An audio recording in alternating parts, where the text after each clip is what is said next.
Might have to get you guys to check the chat because I don't know what I don't have too many windows open, but yeah. Minimize that. As long as I have voice mod and OBS open, it should be. Okay, so I'm gonna play a sound clip. Okay, I'm gonna play a sound clip and then tell me if it doubles or anything. It shouldn't, but I'll play a very ironic one. Hold on. It's working! It's working!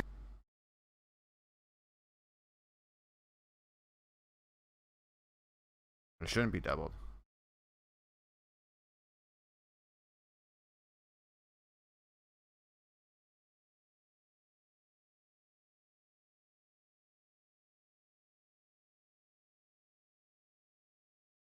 It's not? Desktop audio. Why is the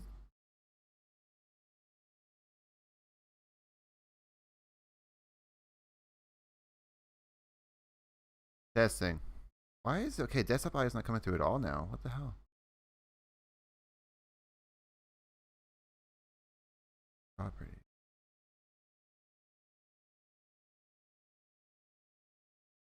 Yeah. Yeah, Okay. Okay, that might work now. not anymore. It's not coming through at all now. What the hell? Testing. Yeah, just keep talking for a second. I had to switch properties. Hello, hi. Audio issues. Tell your life Hello. story. Ooh, a story. Story time. Okay. Wait, I think we're good. Yeah, I'm gonna try one more sound clip if we're all good, just to make sure. Yep. Because it's my headphones audio, so it's got the sound clips through it. So Yep. I hear both of us. okay, I might have to boost Harley on my end. Hold on. Or is it tad quiet? I think we're good. Okay. Harley's a little louder now. I don't know about the Yeah, I sound heard clips, Yeah, but the sound clips might have to wait. But hold on, I'll play a quick one. Just give me a I hear second. myself now. Dedicated real quick. whammed. okay. Well, I heard that come through. But it didn't come through on the stream. Hold on. We'll find We'll out. see. Hello, everybody who's watching. Bear with us. Waiting for the dedicated wham to come through. It's doubled, but it's fine. Like we'll just fucking go with it. Okay. It I'll does the only trick. play a couple sound clips. I'll only play the Cyberwatch one essentially. If it doubles, I'll figure it out later. Yeah. All good. I think all the audio is otherwise good though. So. Yeah. Welcome everyone to episode. Is this 30? Yes, it is. Episode 30. We've done 30 of these. That's crazy. Of Follow My Tracers live on YouTube here. One of your hosts, Figure09, aka Tony, joined by Power Grudge, aka Jim. What's up, man? I think we need to reiterate that we are on our 30th episode, and I think, yeah, it's wonderful. I know. I'm sorry if that's double the hell, but yeah, 30 episodes. Wow, cool. I like it. Big fan. Did you just play a clip or something there? Yeah, I was trying to play like audience clapping, but I really don't know how well that went. So It just made you sound like a robot. Oh, on my end. seriously? Yeah. Cool. Yeah. Anyway, We yeah. are having. We got to figure out the sound clips. That's something we got to do. As long as it's coming through okay right now, I won't touch a thing. Yeah. I think it is. Chat, let us know if it's screwed, but I think we're okay right now. I hear the applause on the stream. Oh, okay, that's good. Okay, so like I said, on your end, like what you guys hear might not be clear, but on stream it'll come through. So Okay. Yeah. That's perfectly fine. But I'm cool with that. to restart my answer because I'm yaddling here. I'm doing great. Some exciting stuff on the what I'm going to be playing next. We'll do that later on. But other than that, I've just been tinkering with the Series X. I'm really liking it. I'm actually funny because when I just had the Xbox One, I was obviously like only gaming on it when I was really with you guys, and now they got the Series X because it's exciting. It's a new system and all that too. But just the fact that I don't know, it's fast and it performs well. It's driving me to play more games that I was going to be on like playing on PC originally, on the Series X again. Like COD, I was playing COD on PC for a while, and Fortnite, I'm back to playing on an Xbox, and yeah, it's exciting. Nice. Yeah, it's a good little system, man. It's I don't regret buying it at all. It's good. And all the new games that are coming out for it soon too. Mm-hmm. Harley, you're with us this week. How you doing? I don't have Series X. I'm starting to feel a bit jealous, Oh, I don't want you to feel jealous. especially when those games come out, Yeah. like Battlefield. I don't think like Well, okay, you'll still be able to play it, but just not to the well, not fullest like extent. yeah, but we won't be able to play the big maps. I Yeah, can't play big it'll maps. be the 64 instead of the 128. Yeah. So the thing you really want to play, I can't play. Ugh.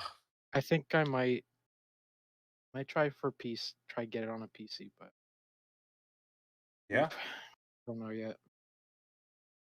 Well, lots of When's it time come out? to figure it out. Yeah, Battlefield's I think comes out. October. I Yeah, think. yeah, it's not till the fall, Honestly, so there's we got tons of Yeah. time. Halo's not until Oops. like probably November. Holiday. So Hold on. holiday, yeah. Whatever that means. Holiday. November 15th is what it means. Yeah, no Hmm. wonder. It's gonna be that. Yeah, lots of They're just time to not figure saying that it. out. Yeah, Yeah. and we'll get into that in Infinite Watch in a little bit, but yeah, there's some news about that Keep it a actually, mystery. or rumors, Oh. but Oh. yeah. I've been pretty good this week. It's been super busy at work, but in a good way. So yeah, it's just I haven't really had much time to play games or stream or really do anything this week. But it's been good. Played some Genshin. And that was really about it this week. Jim, what have you been playing? I know you kind of mentioned it a little bit. So as you can see from the gameplay this week, I was playing Forza Horizon 4. As we talked about it last week on stream, we were doing the E3 Microsoft thing with Kevin on Sunday. And just seeing Forza, in my opinion, it's kind of flipped on my excitement level for Forza 5 now. But I wanted to capture the Series X gameplay for the first time. So, and even though it's only playing, I think 30 FPS, because I gotta play with the settings on the Elgato to figure out how to boost that more. But yeah, so I've been playing that. I was gonna start playing Stalker on like Shadow of Chernobyl, the first Stalker game on PC, but I didn't get a chance to this week. And then I was gonna play Deus Ex: Mankind Divided on PC, but I decided to play it on Series X. So maybe I might record some gameplay for that next week. But I'm doing that. But most importantly, I haven't played it yet. But most importantly, I got Cyberpunk physically at a flash sale. I don't know how long the sale lasts. I think it's over now. I think it ended yesterday. But there's a big flash sale on physical copies of Cyberpunk for $30, and I decided, well, the Series X is more powerful than my PC, so I'm gonna opt out for it and do it. And I'm actually glad I did, because it's gonna sound like, this is the exact same situation that I had with Gears of War. For those who don't know me personally, when the first Gears of War came out, I rented it and I hated it. And then it was still a blockbuster when that happened too. So I went back, and all of a sudden Gears of War they were on some clearance or whatever, and then I bought it, and Gears of War is one of my favorite series ever. So I think Cyberpunk's getting that way for me, just because when you buy it on PC, like especially on GOG, you get like the digital goodies, and you get this book and this, and it's not the same as like physical stuff. So with the Xbox One version, physically, you get a buttload of stuff. You get like a world compendium, a world map, postcards, like all these little useless stuff essentially. But when I was flipping through it, I was like, oh yeah, like I was really excited for this game, and like I thought this was gonna be the new Deus Ex for me, and it still might be in the future. You never know, but it was just exciting to want to play that game again after, if you've been listening to the show for a while, back and forth almost every week about, well, I do want to play it, but I want to wait. Maybe I will play it because it's fun, but maybe I should wait. And I have Cyberpunk news this week to get to, but yeah, so that's kind of where I'm sitting at in a long-winded story, but yeah. What about you, Harley? I've been playing Genshin like usual. Only a smidge of League now, because now I've gotten into playing Warzone again, and I've been actually playing Cold War Zombies quite a bit too. Nice. I think we'll be getting into that too once we talk about maybe season 4, maybe.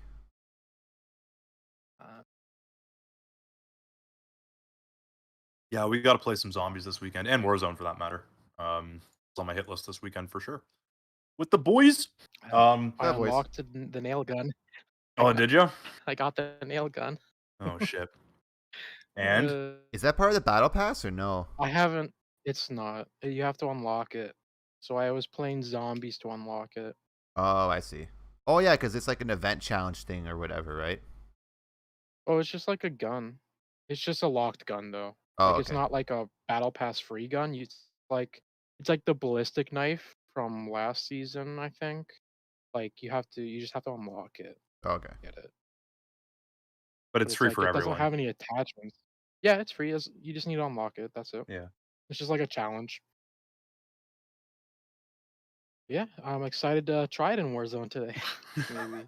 It I looks saw a couple of clips of bonkers. people using it, and it looked kind of Yeah. ridiculous. It was, Like up close yeah. nail gun, like shreds. Oh, it's so stupid. Oh man, looking forward to it though. Reminder everyone that this show is live. If you couldn't tell from the audio stuff we were trying to do at the beginning, so feel free to type in the chat, say hi, tell us what's up, what are you guys playing, chime in with the news stories and all that. And we'll definitely get back to you and respond to you kind of during the show. That's what's one of the benefits of doing this live. And if you're not watching this live, all good. You can leave us a comment, like somebody in our last video did, and it was spam. So, but we would prefer if you left a real comment. But yeah, just leave us a comment if you're watching the VOD of this, and you can talk about whatever. Answer one of our questions that we ask, or talk about what maybe one of your favorite E3 moments this year. Excuse me. And yeah, we would love to have a conversation with you guys. But moving on to the G Fuel flavor of the day, not sponsored yet. I added the yet on there because I'm determined. I'm going to be having some Bahama Mama here in a little bit, but not quite yet. I'm probably going to make it halfway through the show here. Harley, what are you having? I have had probably like 2/3 of some gummy fish. Ooh. Got a Ooh. little bit left in the tank. Jen, what about you? Earlier today, maybe like an hour ago, I'll say, I cranked out 28 ounces, or no, 26 ounces of pure sour pixel potion. But at the moment, I am drinking beer. I have 3 Belgian Moons that have been in my Stop. fridge for. Yeah, Belgian Moon sponsor me, but they've been in my fridge forever, and I just want to get rid of them at this point. So, yeah, You wonder why you're so gassy. I gotta make room for the. I guess I can. I throw the 12 Coors Light Tall Boys I bought today, so I had to make room. So Oh man, there you go. Coors Light. It had no roll You know, knock. Coors Light is actually pretty good. Yeah. I used to be one of those guys who are like, oh, that's not real beer. It's whatever percent, But I don't know. It's smooth. It's easy. It's actually kind of refreshing. You know what? Light beer is the way to go. I will say, not just calorie wise, Yeah. because we like to watch our figure here on Follow My Tracers, but Oh, thank you. just taste wise, it's not too heavy. Like Belgian Moon, for example, it's super weedy, but like whatever. Yeah, Like, you're drinking bread, bro. I don't mind that once in a while, but I'm not the biggest fan of it. It's nice. I only bought the case before because it was a nice change, but we didn't turn into a beer podcast, Jesus. But yeah, so I'm just making room. Very good. Every week we try new craft beer.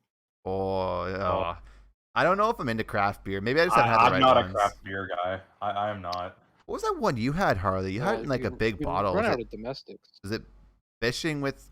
Is it fishing with my dad or That's a fishing on a boat or something like cider. that? No, okay. no boats on Sunday. Oh, okay.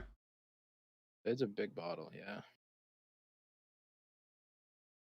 I'm not a lot of craft beers are just very weedy. Tastes like you're drinking bread. That's true. I just find a lot of craft beers are shit, but apples and oranges.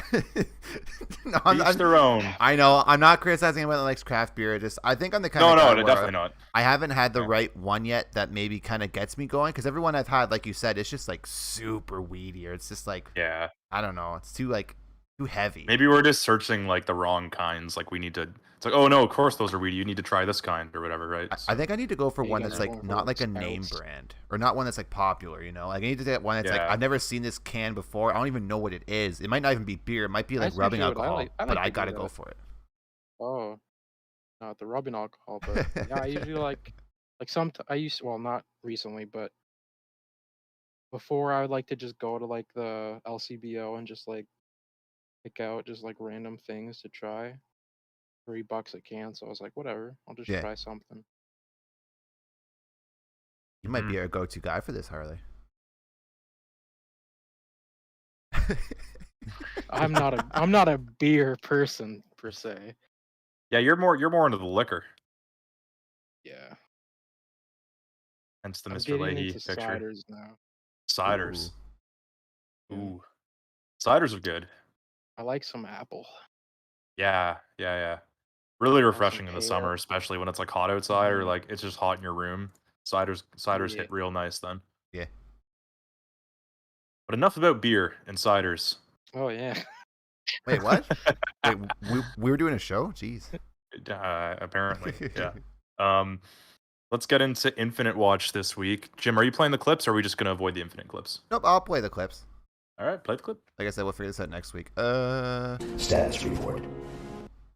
Yeah, that one actually came through okay. I realized I can just on the heard that. fly mute like my audio on OBS for a second so it doesn't double, and then like unmute it. Maybe hold on. I'll try true. that. Let's experiment. Hold on.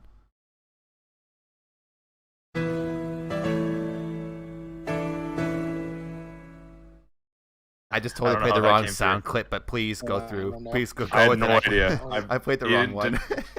I'll Just- wait for the delay. You're good. You're good. I played the wrong Infinite sound clip, but you're good. You can go quick. Oh man. So we obviously had the big Halo Infinite trailers, plural, this week. We had on the Sunday showcase, we had the little campaign trailer where we saw kind of like an in-game kind of cutscene, which looked really freaking cool, with Chief flying through space, kind of bouncing from pieces of wreckage to pieces of wreckage, and then meeting up with that AI that looked like Cortana. Her name is the Weapon, though. And of course, we heard from the sound clip that she was designed to imitate Cortana and basically shut her down for deletion. And then Chief was supposed to delete her. And then we learned that obviously that didn't happen. So they're trying to figure out what's going on there. But yeah, awesome trailer. I've watched it back several times now, and it's just have you?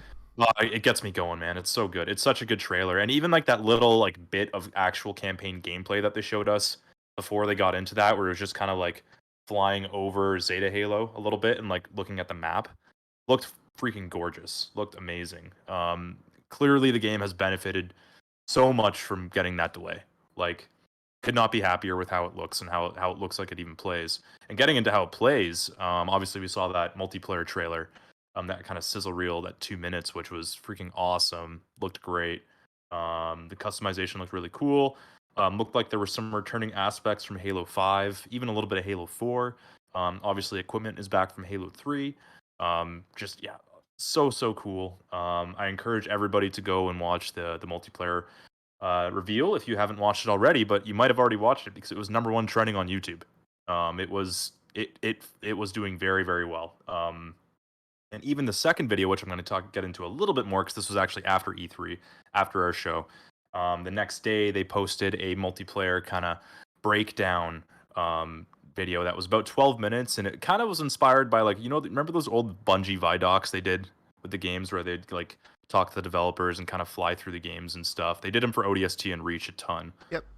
It was kind of like that, but for the multiplayer for this game. So we got a little bit more information here and a little bit more footage as well, which is great. So obviously there was, nothing very concrete shown here. We know that big team battles 12v12, arenas 4v4. There is vehicles on 4v4 arena maps now, so I imagine competitive won't have that, but it's nice that there will be vehicles in 4v4. The customization options look really freaking great. Remember a couple months ago, guys, when we were talking about the color thing with Infinite and how it's like, oh, you can't choose your primary and secondary color? That's stupid. Yeah. You guys remember that? Mm. Like, Yeah. after watching that, do you even care? Like, it looks so good. It didn't even cross my mind, to be honest. Exactly. At all. Totally, man. I was like, wow, that was such a moot point. Like you just look at the customization here and you're like, wow, there's a lot of really freaking cool looking Spartans here.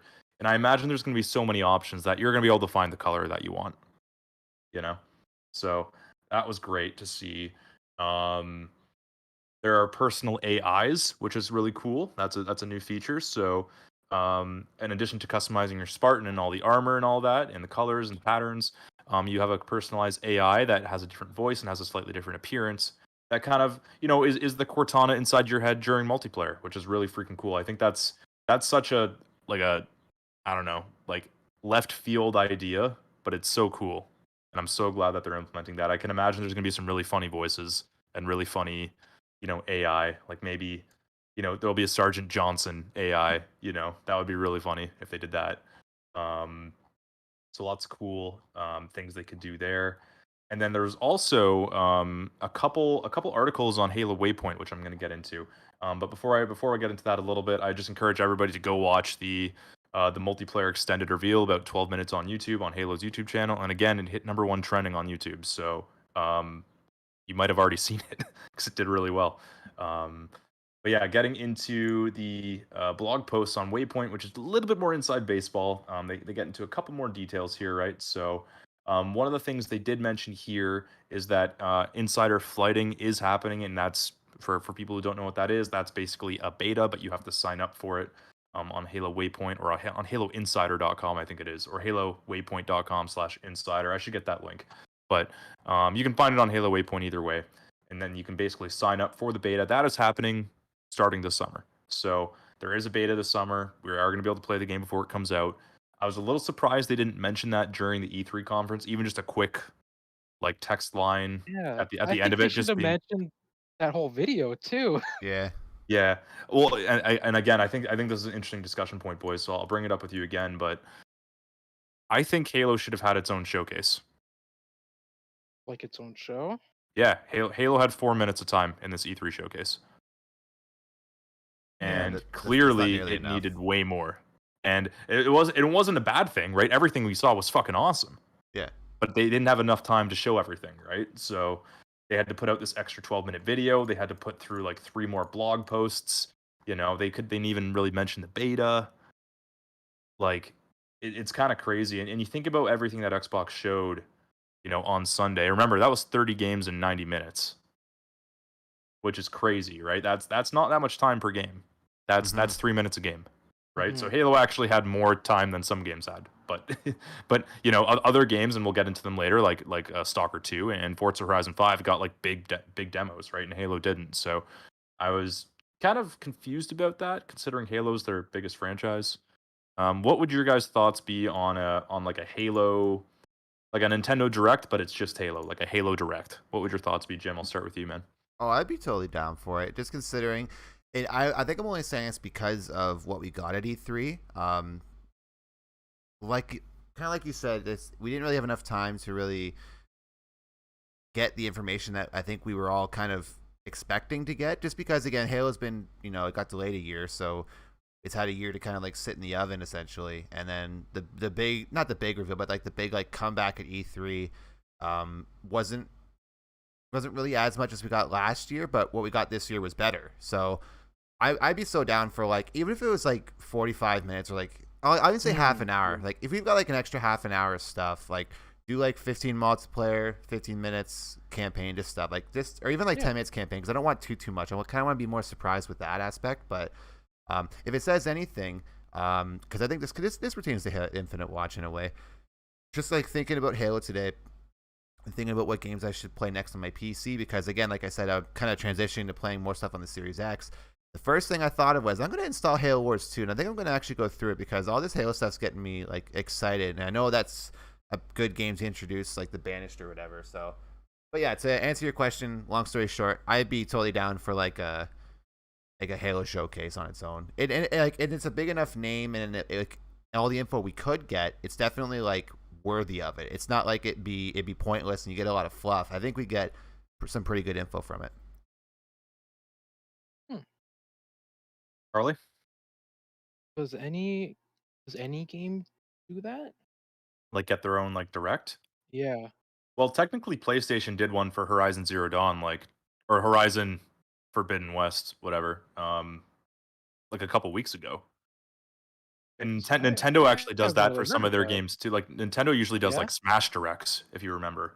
Oh, no, I don't know. Haven't they had an Animal Crossing Direct too before? Yeah, like Nintendo does it specifically for games sometimes. Like they'll have a Smash Direct, and they'll just talk about Smash for like 20 to 30 minutes. And like so it's not like that's all it is. Out of nowhere, like No, it's not unique. Unknown, yeah. Yeah. Yeah, that'd be cool. Like Jim said, like half an hour, 45 minutes, where they can, get the devs to talk about stuff like they did in the YouTube video. Mhm. Get some more like the blog post, like kind of more like details. Less well, visuals are really good, which we've been wanting. Mhm. So it's nice to get some visuals and then some details to explain what you're seeing and stuff. So I'd be down with that. That'd be pretty cool. And you know what? To piggyback on what you said about the like the blog posts, if you just turn those blog posts into videos, like with lots Yeah. of new visuals, like I'd be totally down for even just that too. Once a month, have like a That'd be cool too. Yeah. like a 20-minute waypoint thing with like all the developer interviews and like put some images and like game footage in there. I'd be totally Mhm. down for that. Yeah, that'd be cool. I think it's important to also recognize that video footage is way harder than just writing a blog Oh post. yeah, Yeah, well, absolutely. yeah, You know, yeah, yeah. It's it a takes lot way more more time. Like if we're asking for like a 30 to 45-minute video, that's a lot of production and editing. What about That's a 5 lot. minutes? 5 to 10 at the most. I think what they did on YouTube, that 12-minute video, and then you That was slap on the 4 minutes that they showed at E3, that's like 16 minutes. Yeah. That's And good. it's great. I feel like that YouTube video was like should have just been in the conference, Harley, like you mentioned earlier. I feel Yeah. like that should have just been a part of it, but I understand they were time constrained and all that. So, Yeah. but I'm glad to see that it didn't really get missed because man, that video was #1 trending on YouTube. Like everybody, like a ton of people watched it. Has over 1 million views on YouTube already, which is more Nice. than a lot of videos have, like from the Xbox conference. Like some of the revealed, like Starfield doesn't have 1 million views yet. That reveal trailer. So like clearly people are like paying attention, are like, whoa, okay, like they want to know more about it. So I'm glad that didn't get missed. But yeah, I think, and we're not the only people with this idea. I've heard it on the internet a few places as well. So I think if 343, if you're listening, and maybe you are, maybe you're not, considering we're pretty small. But either way, from fans to you, I think, and to Xbox as well, I think just Halo deserves more attention, and this is not to you know trash talk or disrespect any other franchise that you have. Maybe with the exception of Gears of War, might be able to elevate to this as well. But Mhm. Halo kind of deserves its own thing, in my opinion. And I think fans would be I think they'd be down with it and they'd totally understand. And it's great that Halo is there at E3, but imagine if there was like a Halo showcase, on the Saturday, and then everything else Xbox is on Sunday. And that would have been cool. Mm-hmm. Or maybe, a month from now, 2 months from now, they put like a 15 to 20-minute video for Halo Infinite up. That would be cool too. Before launch. Yeah.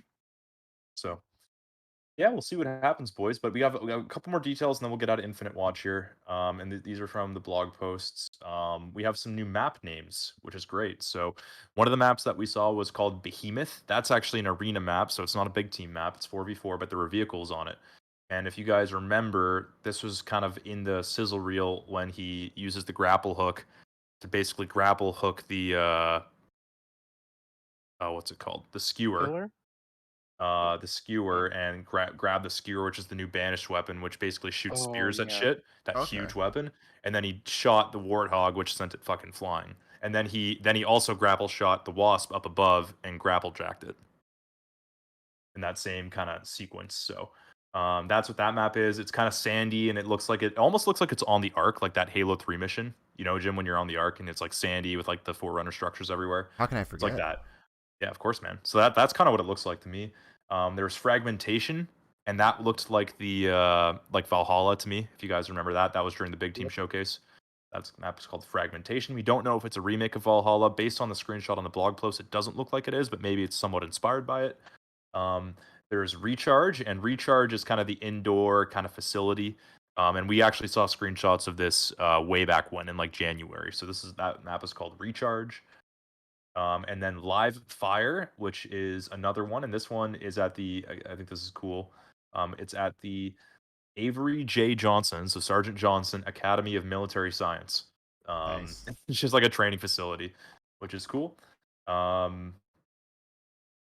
And one more here is Bazaar, which kind of looked like it was on New Mombasa, or in New Mombasa, East Africa, anyways, and that's what it looks like. Yep, urban core of Mombasa. That's what it says here. So that was kind of like in a market area, which looked cool. Yeah, so we got some new maps, got a ton of new Infinite footage, and I couldn't be happier with what was shown. So, very excited for the insider flighting that's going to happen eventually in the summer. Make sure you're signed up on the insider program if you want to get access, because you probably won't otherwise. Well, I shouldn't say that, but if you want to get access, that's definitely the way to do it. So that concludes Infinite Watch. Huge Infinite Watch this week. Are you gonna play a clip, Jim, or are Yes, you just I gonna am. roll? Okay. I'll play it. Hold on. I'm gonna mute you guys for a second. Cortana.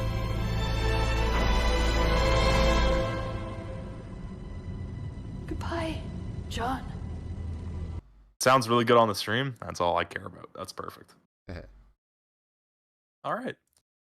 So now we're gonna get into basically the recap for the rest of E3. But Jim, let's start with Cyberwatch. Actually, let's get into that. Ooh, doggy. All right, hold on. Wake up, samurai. It's time for this week's Cyberwatch. The Cyberwatch actually is two bigger pieces of news, which is nice.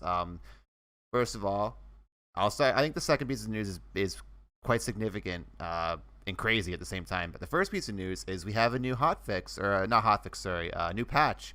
So patch 1.23 was released yesterday as of recording this, so June 17th. There's a lot of fixes in this patch pertaining to progression. You know, during a lot of the notes, if you look at them, it pertains to certain quests and like certain just little things. Like one has T-pose fixes, another one has, you know, fixes to Johnny's appearance, and like there's general fixes to, you know, like clothing not clipping through NPCs and that. But one of the notable fixes that kind of leads into the next piece of news for Cyberwatch has a lot of fixes pertaining to stability and performance.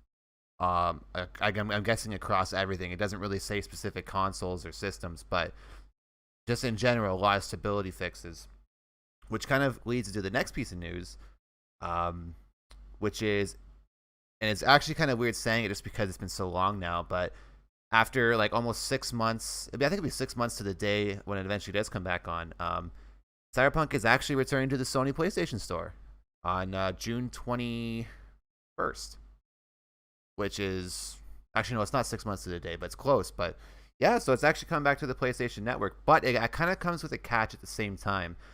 So CD Projekt Red stated that it is coming back on the 21st, but a spokesperson from Sony has said not to play the base PS4 version.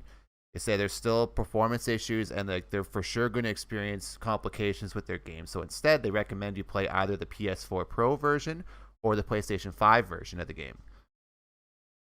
So that's pretty cool. I don't know. Like I feel like and actually there's another piece of news I forgot to write down, but they released a new roadmap which didn't tell us or show us really anything new. It actually kind of made it look worse about, you know, what's coming when.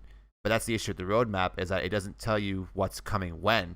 It shows everything that's come before, and then there's a big, you know, non-specific area where it just says, you know, bug fixes, next gen patch coming in H2, which I'm assuming is like the second half of the year, which we're already in now, so it could be any time. But yeah, what do you guys think about the patch, or what do you guys think about the return to the PlayStation Store after like 6 months? Let's start with Harley.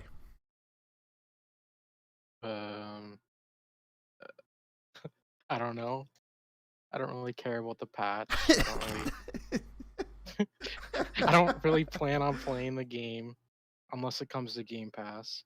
I think it will. It has to. Like almost, and not just on the principle that like almost everything comes to Game Pass. Like The Witcher 3 is already on Game Pass. I don't see why they wouldn't want to put another CD Projekt Red Witcher like big 3 property on there.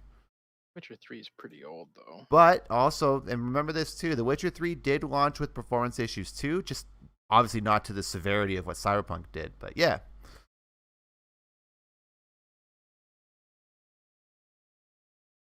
Tony? Yeah, I think it's interesting that Sony's basically telling people to not buy it if they have a base PS4, but technically they're allowed to. What does that even look like? How do they tell you It that? makes me wonder what the base Xbox One version would look like right now. Like I wonder how I'm sure it still performs, you know, not ideal, but I wonder how much better it is from the last time I played it on a console. Well, from what I understand, the base PS4 runs it a little better than the base Xbox One. So, True, um, true, yeah. not much better, but like just a tad, like a couple frames better in areas. That's basically it. But they're still sub 30 in most cases.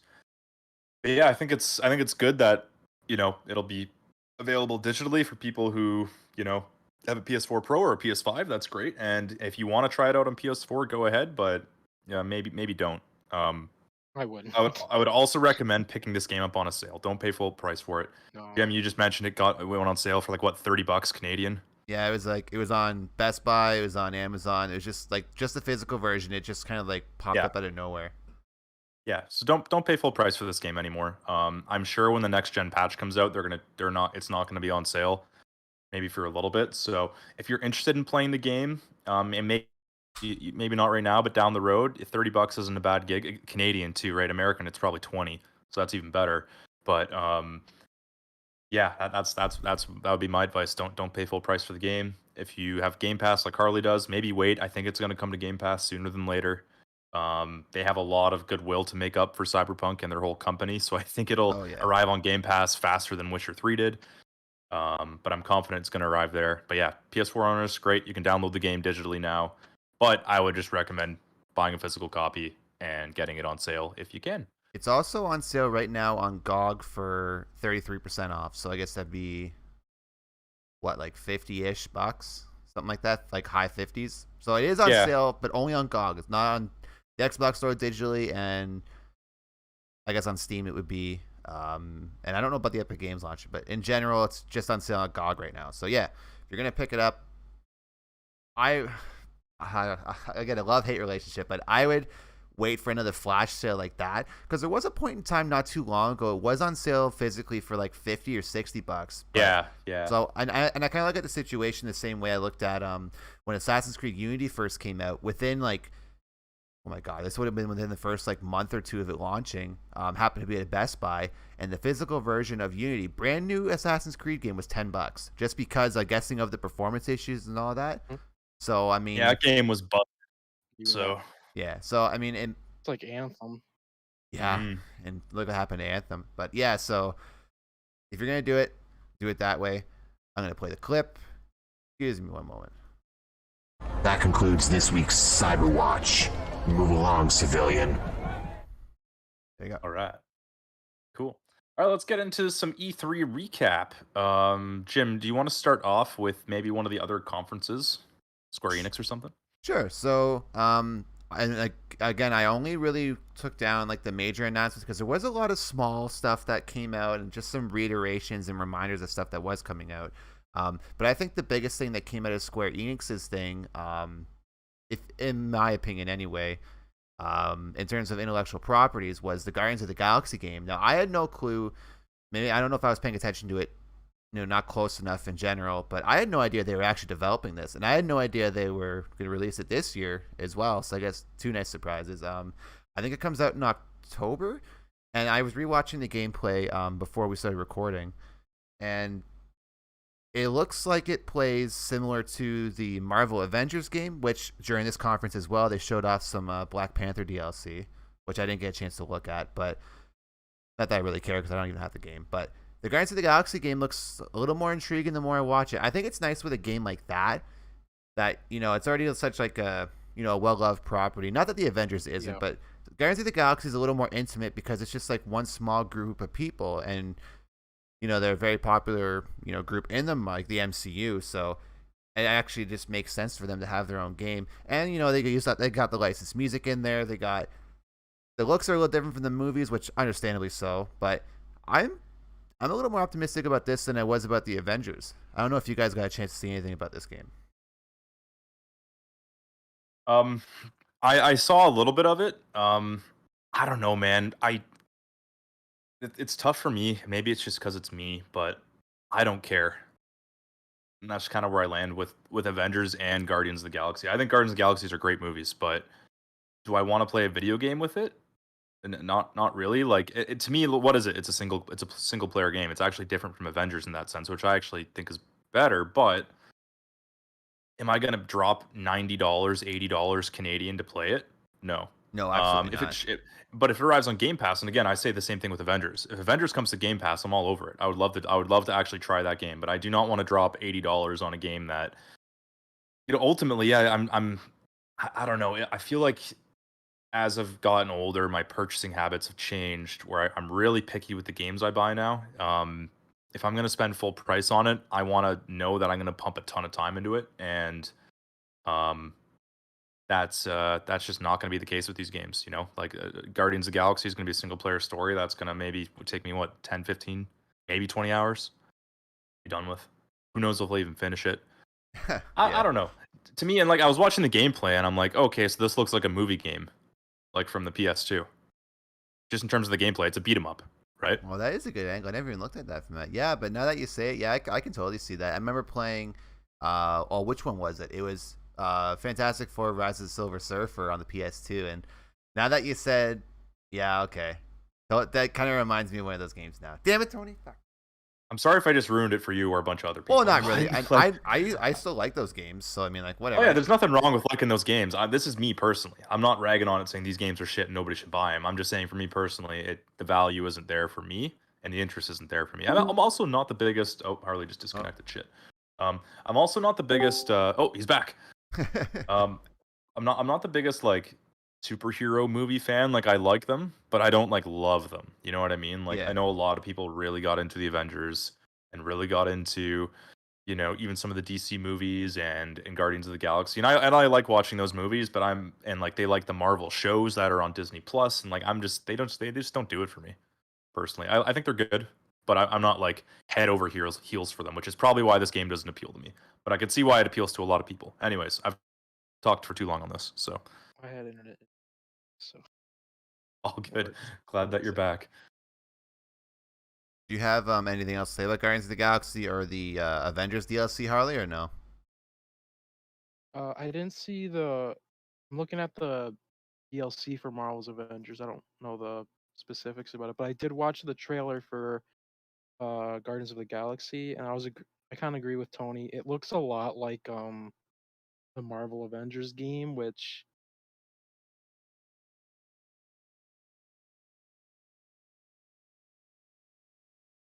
Oh, it might be losing Harley again. Oh, which we're hanging on the edge. Is every word. Okay, so if he comes back successfully, we'll continue that point. But Yes. I didn't have anything else marked down for the Square Enix one. Was there anything else notable that you want to talk about with that? No, not really. I think that was the biggest announcement from that show. Perfect. So I also looked at I looked at some just one-off things from each of the conferences as well. That maybe I'll burn through those before I get to Ubisoft, because I do want to talk about one game a little more in particular. So I also looked at the Elden Ring gameplay again, which was technically part of the summer stuff. So I don't know. I don't know if it was technically part of E3 or not. I guess it was, but No, it's not technically. That's its own thing. It's Summer Game Fest, but okay. I mean, I don't know, man. It's Summer Games Fest is just that's a whole other conversation. To me, it's all part of the same E3 season of just video game news. But anyways, continue. Yeah. So just rewatching it, and I'm not the biggest From Software fan. I mean, I do want to play the Dark Souls games. I do own all of them just because they were like another like big like dirt cheap sale, and I was like, well, I'll get to them eventually. I did own Dark Souls 3 at one point, physically, which is I don't know why I ever did, but anyway, I'm interested. I'm not losing my shit over it really, but it does look really nice. It looks now I'd have to compare it to I don't know if you remember a little bit ago we got like a leaked trailer that I don't know what it was supposed to be for, but I don't know if it was like it was pre-alpha footage or whatever. But we did get something leaked not too long ago, but it's nice to see like a fully formed version of this game being shown off to be released next year. Another thing that was notable I noticed during Capcom's little conference there was that development has started on DLC for Resident Evil Village. Happy about that. Love Village. Like I can't wait till you actually get to it one day and I can like talk about it, but it's just cool. Now, no, I won't say anything. But yeah, so it's cool that some extra content's gonna be coming to that because I really did enjoy my time with that game. There was also an announcement for, and I'm only really saying this for my wife, really, but the Great Ace Attorney Chronicles got a. I think I got a release date, but that's coming at some point. I know she's going to buy that. But one other thing I wanted to note, and there's a ton of stuff I know I'm missing, so apologies for anybody that's saying, like, you didn't mention this game that I wanted to hear. But I was just. Let us know, though. Let us know what we missed. We'd love Yeah. to. I mean, maybe we can give a game enough attention during any of these shows. So, yeah, let us know if we should check something out. But, anyways, There's a continue. lot of info to absorb with all these different conferences. But another thing I wanted to note was the Death Stranding director's cut. I think it got a trailer, and I think it got a release date as well. But just cool to know that a game that already seemed complicated enough is going to get probably even more complicated story-wise and everything. So it's very cool. Kojima. Yeah, no guff. But yeah, so I'll quickly go through Ubisoft's conference now too. So we got another trailer, notably for Rainbow Six Extraction, which I still don't really know much about this game. I know it's a PvE game, but I don't know how much. Now, I don't know if you know more about it than I do, Tony, but is there anything notable about Extraction that we learned that we didn't know before? Because we've had an announcement for this before, when it was still called Quarantine. Yeah, I mean, we haven't seen this Rainbow Six game in a long time. It was supposed to come out last year. It was called Quarantine, and then it got delayed. The pandemic hit, all that, and it basically went dark up until, I think, maybe we missed it. I don't know, but I think until just now, this is the first time we've seen it in a while. Yeah, I think it's basically just hunting aliens down. I'd be game for that. It sounds like I think I watched the trailer. Oh my God, Harley! Sounds like. I don't know how much you heard of what I said. No, we didn't hear anything past. Okay, we're still talking about the one thing, Guardians of the Galaxy. Guardians of the Galaxy looks like Marvel. Yep. Okay. Extraction. I think it's you go in as a team to. I think it's kind of like the hostage, mode, like from normal Rainbow Six Siege. Okay. But with aliens. With like special aliens and stuff like that. It seems like you go into a location, find an ally that's been like taken, and then you have to like extract them out. Oh, okay, interesting. I see. Yeah. It sounds much more exciting than the actual Rainbow Six Siege now. I mean, and I think it sounds like super cool. Yeah. Now, did we get gameplay with it? I think there was like another video that came out after the fact, like at the day after or something that had a little more info about it, but I didn't get a chance to look at anything else. I don't know for sure. Okay, anyway, so the next thing I want to talk about very quickly, just mentioned, there's another Mario and Rabbids game. Now this got leaked beforehand, and then we finally actually got to see it during this conference a little bit. Now I know, Harley, I don't know if you've played them, but Tony, did you ever get into the other Mario and Rabbids game that came out? Was it the Wii U that had this game, or was it the Switch? The first one. Oh, that's a good question. I never played them. I think it was the Wii U, but yeah. I mean, these games have an audience. The Rabbids don't really do anything as far as I know. They used to have their own like line of games for a little bit there, but I guess, yeah. And now they're more popular because of like obviously because of Mario. But yeah, so it's pretty cool that they got another game. I mean, I'm not gonna play it really, but it looks cool. So before I get to the one game, I think it's interesting that it got a. Yeah, I was just saying. I think it's interesting that it got a sequel. It must have performed really, really well. Sold a bunch of copies that Nintendo was willing to continue to do that. So, definitely it interests me a little bit. But yeah, I think it's I don't know, maybe a little too out there. But anyways, continue.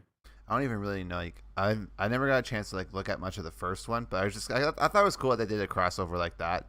I mean, it's kind of cool to see stuff like that happen. Yeah. And obviously, we had the announcement of a new Avatar game called Avatar: Frontiers of Pandora. We didn't really get much, if any, gameplay as far as I know. I'm assuming it's open world, which would be pretty cool.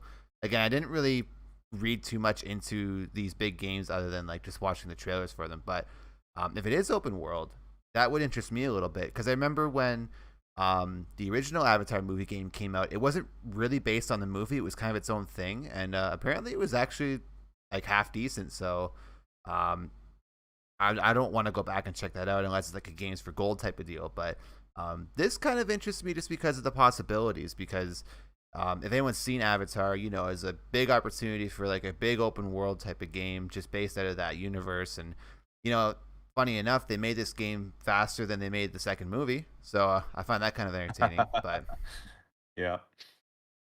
But yeah, man. So, and you, Harley, what about you? Do you have any interest in this Avatar game?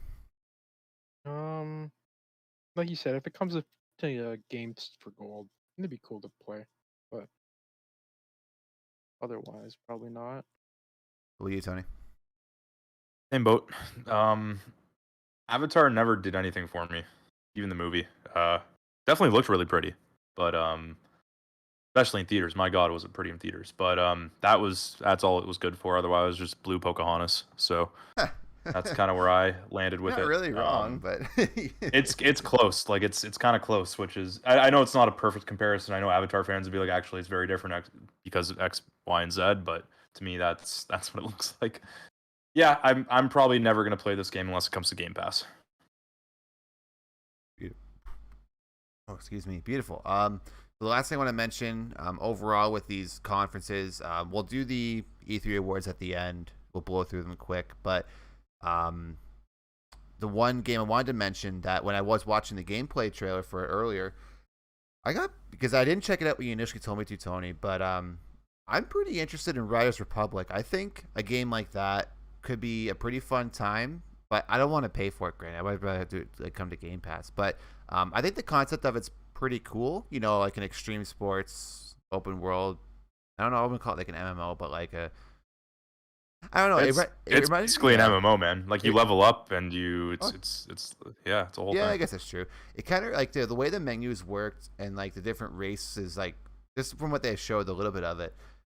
It kind of reminded me a bit of like how Forza kind of like introduces races and all that, which is kind of cool. But yeah, I mean, I seeing like all the different kinds of things. Bikes. There's snowboarding. There was wingsuit. There was straight up jetpacks and bikes, and like it's just or BMX, I should say. It's just I think the concept of it's really cool. Now it'll be interesting to see how well it works, granted, but I think I'm a little more excited about that than like anything they showed at anything outside of like the Xbox stuff or the Xbox and Bethesda showcase anyway, which I find kind of funny. But yeah, what did you and I know you did, Tony, but how did you get a chance to check out anything pertaining to Riders Republic?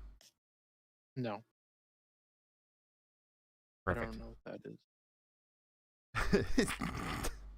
It's the first I've ever heard that name. Looks pretty cool, but again, it'd be interesting to see how well it works. What about you, Tony? Any interest? Yeah, I'm interested in it for sure. I think it looks like a great time, and hopefully it comes out and it's great. But yeah, I'm interested. It has my attention for sure. I might actually get it. We'll see. Nice. And the other thing too, I forgot to mention and write down. Nothing crazily notable, but we did get a little more for Far Cry 6, which I am interested in, but I'm not in a rush to buy that one, really. Just because I kind of thought about this after we watched the thing Sunday, but the last because I haven't played through all 5, so maybe there's an exception here, but the last 3 Far Cry games, I'll say, I guess that being 4, 5, and 6, and I guess you could throw Primal in there too. Far Cry is kind of it feels like it's kind of stuck in its own pocket, in the sense that like the games don't feel like they changed drastically enough for me to like really get super excited about buying it day one anymore. Like I remember when Far Cry 3 came out, that was like the first big change. And Far Cry 2 is still my favorite one, but Far Cry 3 was such a big positive change. It was cool, and then Far Cry 4 comes out. It's improved in some aspects. It's still more of the same. Primal comes out. It's kind of starting to lose it for me. I still liked Primal from what I played of it, but starting to lose me. And then 5 comes out. The gameplay wise, again, still kind of more of the same. There's improvements, there's additions and all that, but it's still like story wise, I'm totally interested. But it feels like it's still kind of stuck in this formula where you have a dictator, you have like a big bad leader, and then you have like a big new tropical island or like a desert, or in Far Cry 4, I think it's like the mountains and like all that stuff. Like it's starting to feel samey, and I'm kind of worried about it in that sense. Like I'm sure Far Cry 6 will be great, but I'm kind of worried about that because I do want to play it. I don't want it to start to kind of feel like every other Far Cry game, I guess. Like, it has to change enough for me to like really want to buy it, I guess is what I'm trying to say. I don't know if you know what I'm trying to get. Yeah. I feel like I'm rambling, I but can like, see that. I can see your point. I would agree. It kind of looks like it kind of follows the same formula. Mind you, I haven't played any of the newer ones, but probably because of that fact. and, you know, certain games do formulas to a point and they do it well. Yeah, they can do it really well.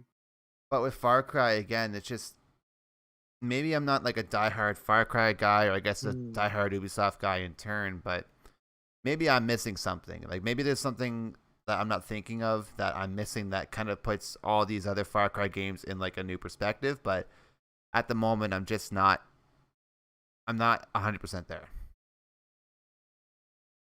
I would agree. I really enjoyed 5. I thought the story was great. The characters were awesome. I love how it went from, you know, it went to basically into America, into like the backwoods kind of thing, and it was like Yeah. really touching on some social stuff. Like I thought they did some really cool stuff with, and I was almost disappointed to see that in 6 they kind of went back to a tropical theme. It kind of looks like, oh, okay, like they took a safe play. Like to me, Far Cry 5 and the direction that they went wasn't safe. Yeah. Gameplay wise, I mean, it's Far Cry. It is what it is, and Far Cry has been the same gameplay wise for a long time. You know, find the towers, liberate the villages, you know, level up your guns, kill the leader. That's Far Cry. But Yeah. you know, it Also from a story, Assassin's Creed. and also Assassin's Creed, and Yeah. also a billion other Ubisoft games now, right? That's their formula. But Far Cry's been good at that for a while. But yeah, story wise, 5 was really great. I thought they took a big risk in doing what they did. And now 6, it looks like they're almost like going back to a safer play, which isn't necessarily a bad thing. But I would love to see them lean further into, you know, the problems at home. You know, like I think there's some really interesting stories that can be told within, you know, not a third world country, which Far Yeah. Cry seems to be in most of the time.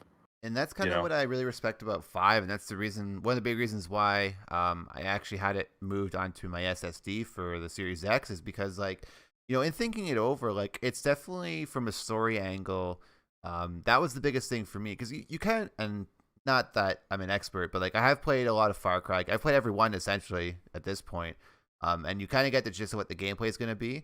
But story wise is what kind of has to pull me in, and 5 like totally pulled me in. And for exactly what you were saying, you know, it's kind of in our borders essentially in a way. And I just love the cult leader aspect and stuff like that, or religious leader, whoever you want to view it from. But it's just so cool to have that as like a story point, because that like totally hooked me from all the trailers and everything. And it was just, again, it was cool to see, you know, Far Cry 1, not that I'm an expert in playing it, but you know, you had islands, you're in a more tropical setting. 2 is in Africa, which I thought was so awesome.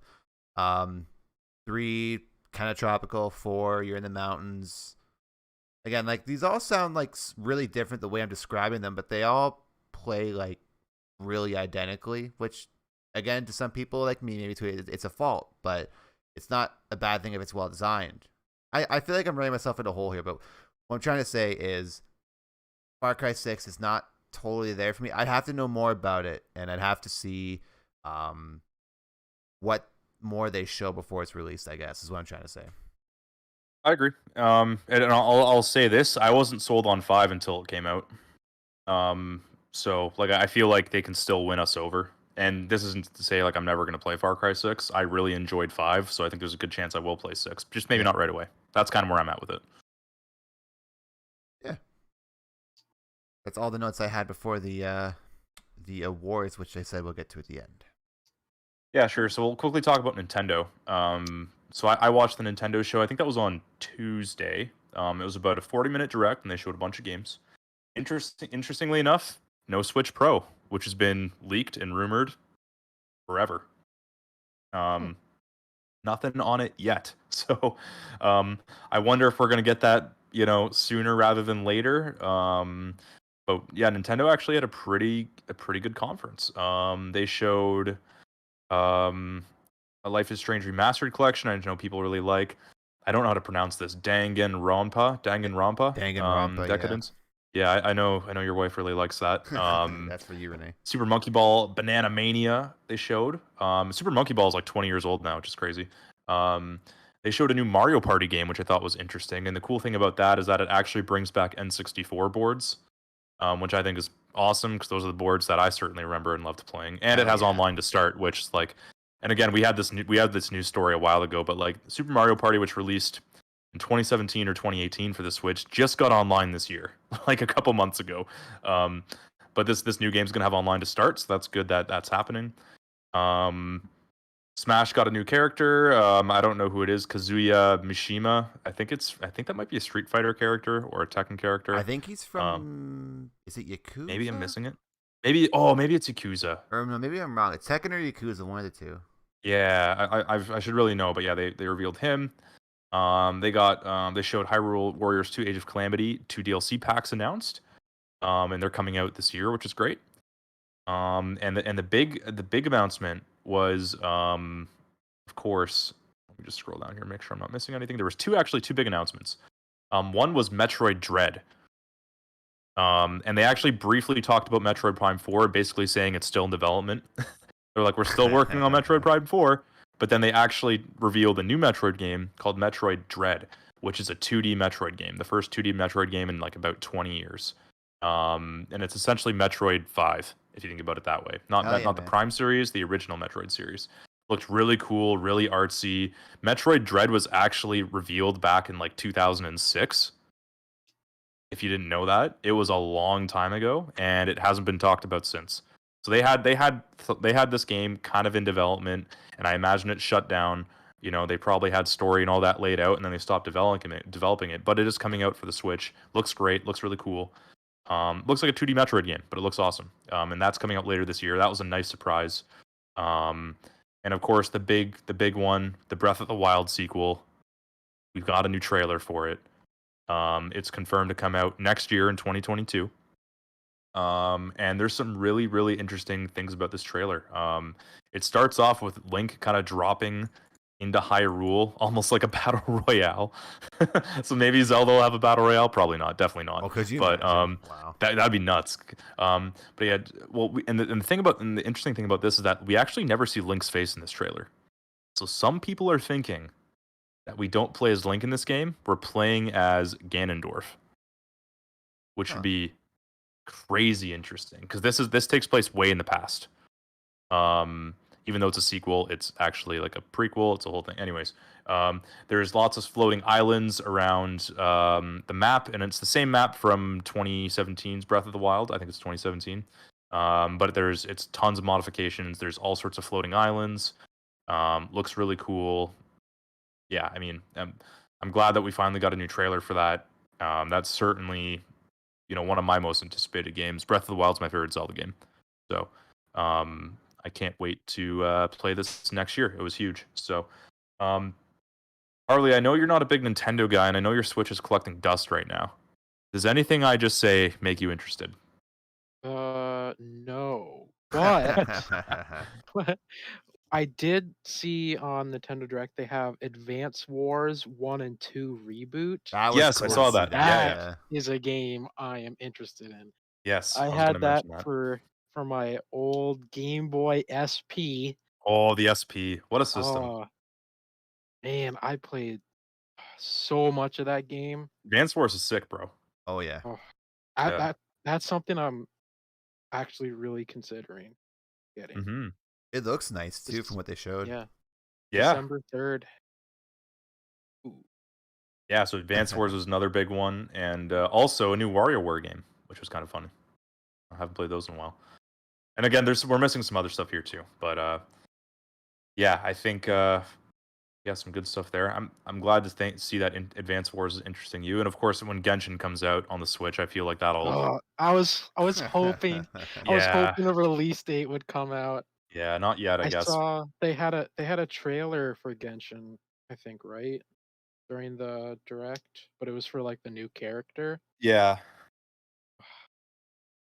Oh, I want a release date. Yeah, I think once Genshin comes to the Switch, like that's gonna be so. I don't know. I'll just pick up the Switch and like quickly do my dailies. It'll be so much easier, right? Yeah, So like I feel like yeah, it's gonna be good when it comes out on the Switch. Definitely gonna get some more time on it there. Jim, what about you, man? Anything interest you about the Nintendo Direct here? I got a few thoughts. I'm gonna sound actually. I'll say for the end my thoughts on Breath of the Wild too. The fuck? Why is my Alexa going off? Anyway, what the hell did I say to set it off? Anyway, god damn. So first of all, I think it's cool we're getting a new WarioWare game, but I think we're overdue for just like a normal Wario game. It'd be cool to get When another was the like last 2D Wario one. game? Oh my god, dude. Maybe the Long time GameCube? ago. Maybe the GameCube? We had that one where like 3D Wario. Oh, I have game. no idea. I'm gonna Google it while you I talk. I think I'm wrong in that. There might have been like a Game Boy game in between then, but so that's pretty cool. I think it's cool that you kind of instead of having like the Wiimote from because I remember the last one I played was on the Wii. Instead of having like the Wiimote control, like you have like a hand or you have like a dot in the screen, you have to control it. You're like controlling little characters as you're completing the tasks, and they all play differently, which I thought was pretty cool. I think that the Metroid Dread news was like probably my favorite thing about this whole thing, just because it was so unexpected and like you're saying, it's essentially Metroid 5, so it continues the story from now. If you're looking at the 2D games canon wise, because Samus Returns on the 3DS was technically a remake, but it's cool that it continues the story from Metroid Fusion, which I guess was technically the fourth Metroid game. But yeah, so it's kind of cool we're getting some 2D Metroid love, because that Samus Returns on the 3DS is a great game. I recommend that wholeheartedly. But the Breath of the Wild 2 stuff, I'm only saying this because I haven't really played the first Breath of the Wild. Didn't really excite me. I think the thing that excited me the most about it was just the fact that we got like it's coming out next year. And more footage is cool. That first trailer they showed though, that initial trailer they showed was awesome. I think that must have been 2 years ago now or last year. I don't know if you remember that initial trailer. That trailer was awesome. 2 or 3 years ago at this point, man. It was a long time ago. And you do see Link's face in that trailer. You do. So I don't know, but yeah, I never really thought about that other one. But yeah, yeah, that's probably all my thoughts. I've kind of veered away from like paying super attention to like the Nintendo stuff when it comes to their directs or their like. I know Renee does, like she pays attention to that stuff more than I do. But yeah, I don't know. I'm not like I'm more into like Microsoft stuff now just because I play a lot more of their games. But no, it's cool. I think Nintendo did a really good job. I think they're definitely like the second best one behind Xbox's conference for sure. Just that I really want to play Metroid Dread. Like that, as soon as I saw that come up, I was like, I think I've seen that name before. I wasn't sure where it was from, but yeah, it's just so cool that. Yeah, you probably have because it was announced way the hell back when, man. It's just I don't know. That would almost make me want to pick up the Switch again, more so than Breath of the Wild 2. But again, only because I haven't really beaten Breath of the Wild 1, so. You got to do at some point, man. It's on my hit list, man. I think as a classic Zelda fan, like even it definitely doesn't play like classic Zelda, but it's worth it. Oh, really and that's not even the issue. I really like the gameplay from what I remember of it. It's just there's other stuff like Cyberpunk. I'm almost like dying at this point to get to again, just because I don't know. Wait for the next gen patch. I know, but I'm dying to get back to that one day. But yeah, so that's kind of all my thoughts about Nintendo. Yeah, Nintendo had a good conference. I think that leads pretty well into the E3 awards, actually, because you said Nintendo had the second best conference behind Xbox. I want to briefly talk about this. Sure. Okay, we've basically had to sit on this Xbox show for, call it 5 days, 6 days, whatever. Has your opinions changed on what you guys thought of the show? Because I know both of you guys, gave the show like B's, like B plus or B, and I kind of gave it like an A plus ranking. But you guys were all like in the B range.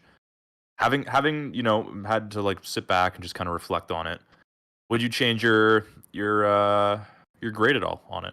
Jim, I'll start with you. Absolutely, it's an A plus now. Just looking at everything they did and everything that was announced and all the Game Pass integration and just the fact that like everything was pretty much on point. Like, not every game's going to excite you when they do these big press conferences, but like everything that did excite me, like really got me excited.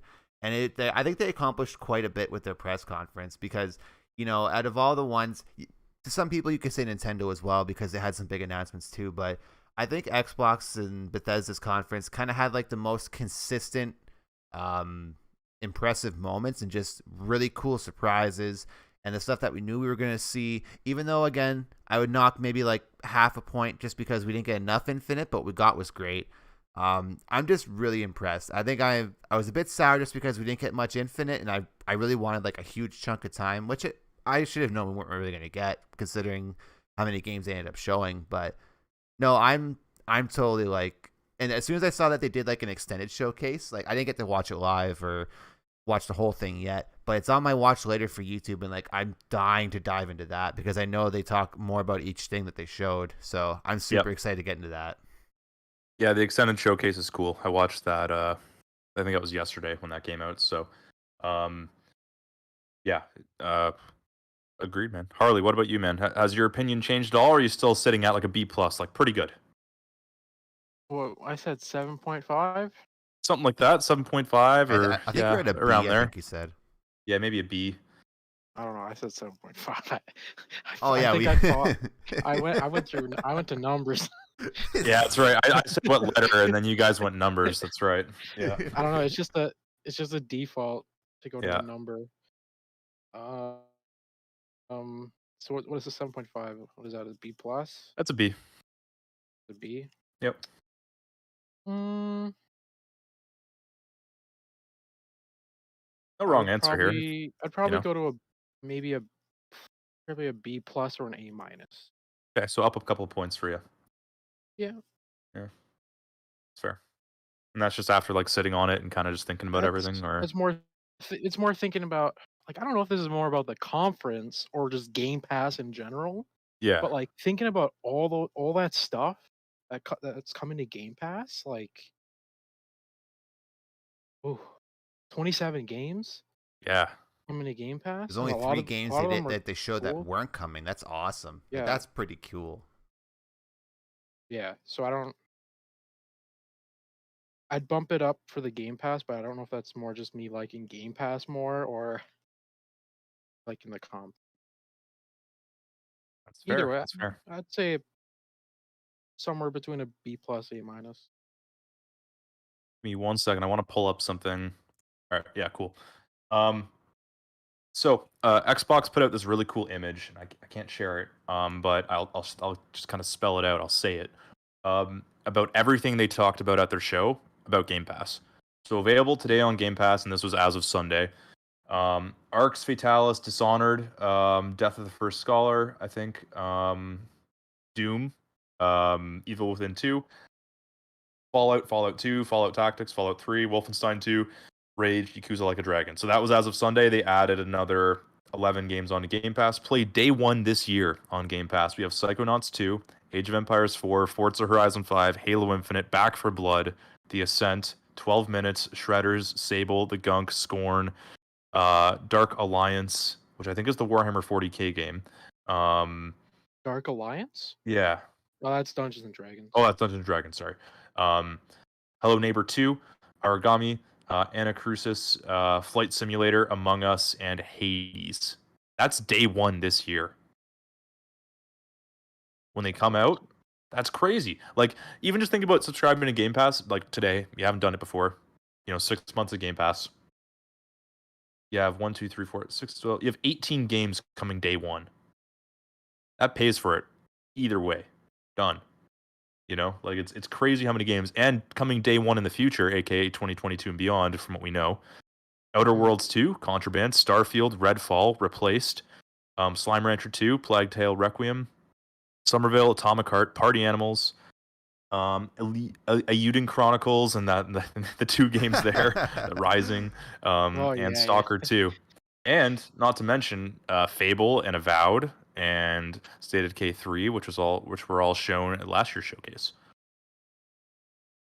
It's crazy the value that's here, man. It's insane. Like, it's just getting better. It gets getting better and better, and like I feel like for the first little bit that we've been subscribed to Game Pass, like it's been good, and I think it's been worth it.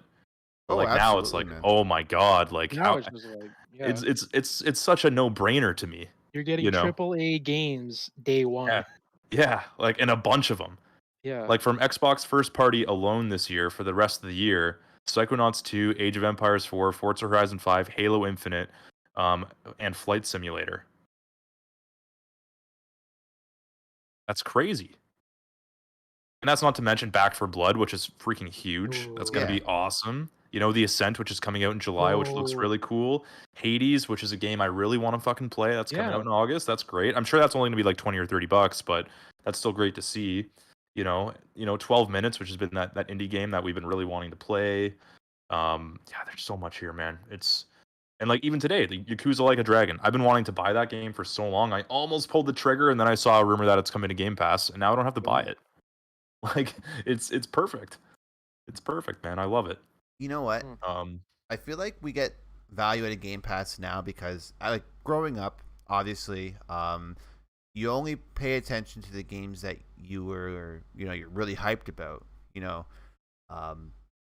Can't think of any off the top of my head. Just back then, but it's just so cool that like my gaming habits have definitely changed. And while from your guys' perspective, just because you know me, it might seem like my buying habits haven't really changed because I do buy a lot of games full price and like day one if I really want to play them. But I definitely go back and forth, and I'm kind of on the back or forth, I guess. I don't know what way would be good, but I'm kind of in the mindset now where after seeing the showcase for E3, I'm fully prepared to like pretty much not spend any money on games for a while. And like Game Pass is such, and we're not sponsored by the way by Microsoft or anything like that, but no. Game Pass has been such a blessing, and it's kind of made me appreciate gaming a lot more now. Because if I didn't have Game Pass, really, I'd be playing pretty much just Warzone, be playing anything that's free to play essentially, let's say, and then I might be playing bigger games that I really want to play. But Game Pass has been such a blessing in that sense because, in a way, you don't really own the games. Like for example, like when Halo Infinite comes out, I'm probably not going to buy it. I'm probably just going to play it on Game Pass. But I would definitely buy it full multiplayer's price. free anyways. Well, the campaign, I guess I should say. But Yeah. I don't know. It's really made me appreciate. It might seem backwards for some people, but I think it's really made me appreciate gaming more because I get to ingest more games like from many more developers that games I never thought I'd ever play. All of a sudden, I'm playing on Game Pass. You know what I mean? So it's just, Yeah. I feel like I'm trying to sell somebody something that they don't want, but it just feels nice to gush about it on like a platform that we have because and the cool thing about it, sorry to cut you off, is that this is a product that we pay for, yeah, but we gush about it. Ultimately, Microsoft's making a ton of money off of everybody who buys a subscription. Game Pass Ultimate, that is. But the fact that we can feel so positively about something that we pay for, that's the sign of a good service or a good product. yeah. Right? Like how many times do you go to the store and you buy something and you're like, oh fuck, that was $40, or oh shit, that was 20. Game Pass, I don't feel that at all. When it dings my card, I'm like, I get so much value out of this thing, I don't care. Like, Yeah, it's worth it, especially man. in our That's kind of the way I situation, feel. too, because we get Game Pass, we also get Xbox Live Gold, and because I have like EA a Play. pretty good PC now, and now EA Play for a good example there. But now that I have like a good laptop to play games on, I get Game Pass on PC, and it's it's Yeah. really not. It's like what, a few bucks more essentially to get all that, as opposed to just paying for Xbox Live. Like that's crazy. Like no, and it's funny reading how like all these milestones that have come up on the show with us. Like we had when Game Pass was like 10 million. I think we got to the 20 million mark. I think I might be getting my numbers wrong here, but Oh no, it hit 10, then it hit 15, then it hit 20, and the recent number's 23. like it's just so cool that something I really appreciate is getting the attention it deserves. I don't know. I feel like I'm maybe it's the Belgian moon, but I think I'm just gushing over it because I love it. I really do. I don't know. It's such a good service, and I really wish we had it years ago because I would totally abuse this if it was out years and years ago. Yeah, I mean it's innovative for gaming, right? It's Netflix for gaming in that sense. Yeah. Like I don't pay for fucking cable anymore. And that's because I have streaming services I can use, and I know a lot of people are the same way, especially in our age group, right? Like we don't pay for TV, and now like Game Pass is kind of the same thing. Like if we don't have to pay full price for every single game, that's huge. And ultimately, the good thing about Game Pass too is that the more people invest into it, the more it's going to do, right? It's kind of like the more it grows, the more games are going to come to it because it has that much more purchasing power. Like think for a game like Back for Blood, for example, right? Which is probably going to sell well anyways. But the fact that it's coming day one to Game Pass, that's instantly 23 million people that can play your game, Yeah. Mm-hmm. which is massive. Games don't sell 23 million copies unless they're huge games. You know, like Mario Party sells 23 million copies, and like Mario Kart sold 32. But like, you know, Call of Duty every year sells, you know, 30 or whatever the hell it is. But like 23 off the bat with people who don't have to spend an extra dime, plus everyone's just going to pay full price anyways for it, which is nothing wrong with paying full price for your games.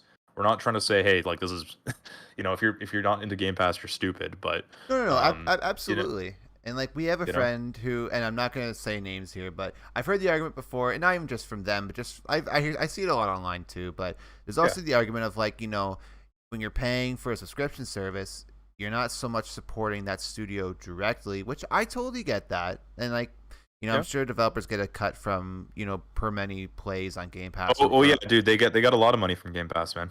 so regardless, like Yeah, I get just wanting to spend money on the games you want to support, and like that's and I mean, and because I buy all my music like on CD, like I totally get that. Like I yeah. love that mentality too, but it's just I don't know to not ramble on too long, but it's just really cool.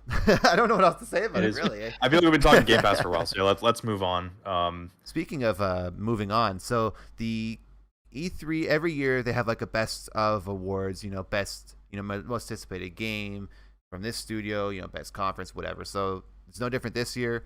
I'm just gonna blow through these really quick because we're Quick, at now. quick Cole's notes before you do. This is voted on by the media, by press. So like IGN, GameSpot, like all their people vote for this. So it's not necessarily the fan opinion. It's the critic opinion. But Yep. go ahead.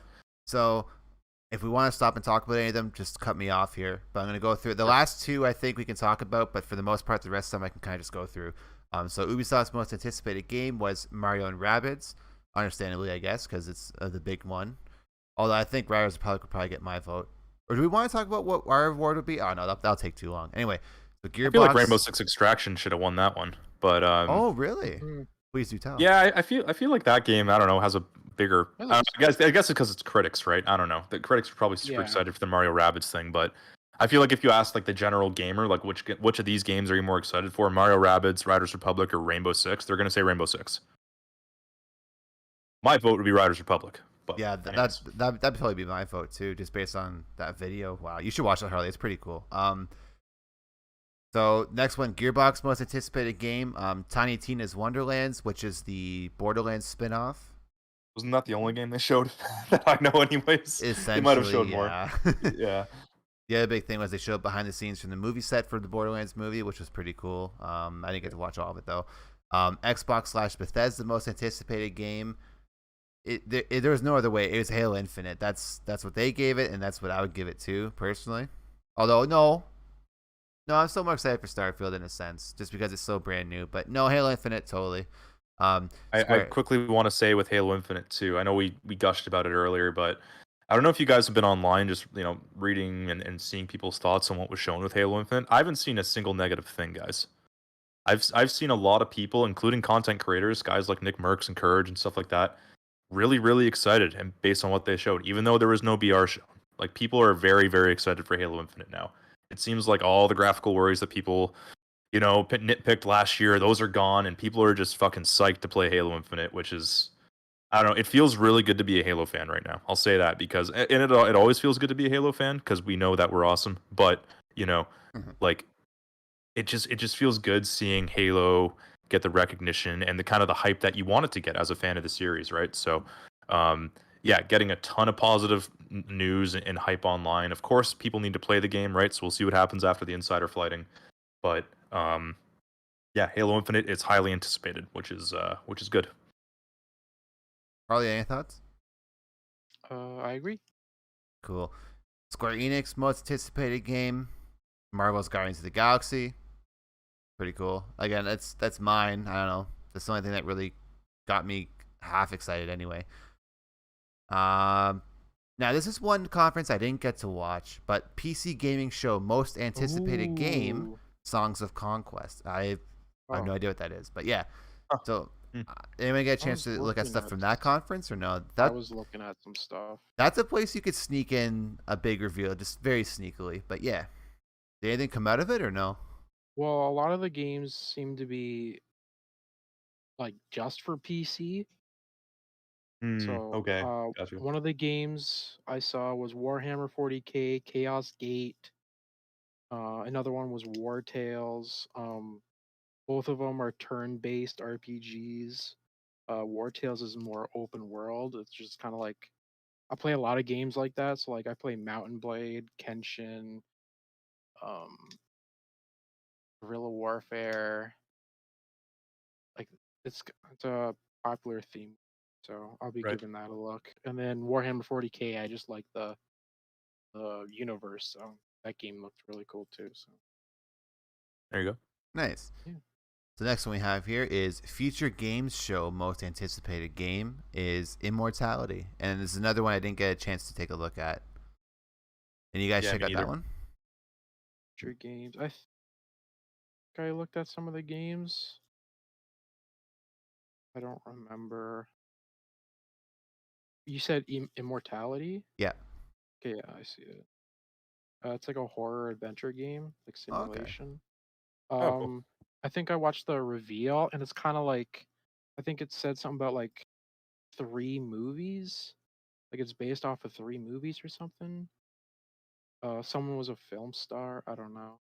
Maybe I'll have to check out these conferences She was I a film missed. star. She made 3 movies, but none of the movies were ever released. Not sure.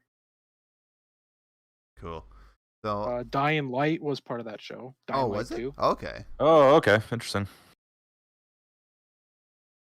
That's And another game there's a with mind game playing. Chernobyl Light.